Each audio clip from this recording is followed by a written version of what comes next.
प्रश्न, के साँचो परमेश्वरको अस्तित्व छ? उत्तर, पहिलो बुँदा हो। अनि परमेश्वर साँचो हुनुहुन्छ। 1 यूहन्ना 5:20। र हामी जान्दछौं कि परमेश्वरको पुत्र आउनुभएको छ र उहाँले हामीलाई समझ दिनुभएको छ, जसद्वारा हामी सत्यलाई जान्न सक्छौं। हामी त्यो सत्यमा छौं, अर्थात् उहाँका पुत्र येशू ख्रीष्टमा। उहाँ नै साँचो परमेश्वर र अनन्त जीवन हुनुहुन्छ। रोमी 3:4। कदापि होइन। बरु परमेश्वर साँचो हुनुहुन्छ, तर प्रत्येक मानिस झुटो। जस्तै लेखिएको छ, तिमी दोष लगाउँदा न्यायी देखिनुहोस्, जब तिमीलाई प्रश्न गरिन्छ तिमी विजयी हो। दोस्रो बुँदा परमेश्वरको स्वरूप र सत्य स्वरूप छ। हिब्रू 1:3।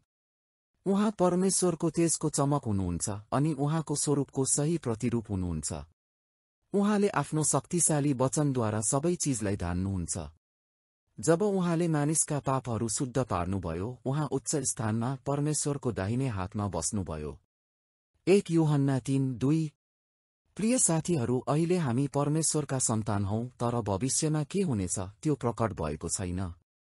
तर हामीलाई थाहा छ कि जब उहाँ प्रकट हुनुहुन्छ, हामी उहाँ जस्तै हुनेछौं, किनभने हामी उहाँलाई उहाँको सत्य स्वरूपमा देख्नेछौं। तेस्रो बुँदा परमेश्वरको आफ्नै प्रतिमा छ। उत्पत्ति 1:27। परमेश्वरले आफ्नो प्रतिमामा मानिसलाई सिर्जना गर्नुभयो, आफ्नै प्रतिमामा उहाँले पुरुष र महिला दुवैलाई सिर्जना गर्नुभयो।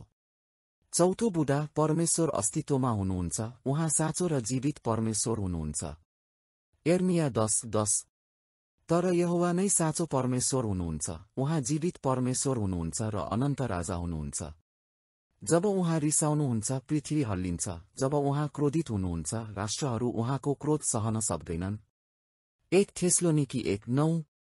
किनभने तिनीहरूले आफैले रिपोर्ट दिएका छन् कि हामी तपाईहरू कहाँ कसरी पुग्यौं अनि तपाईहरू कसरी मूर्तिहरूलाई छोडेर परमेश्वरतिर फर्किनुभयो, साँचो र जीवित परमेश्वरको सेवा गर्न।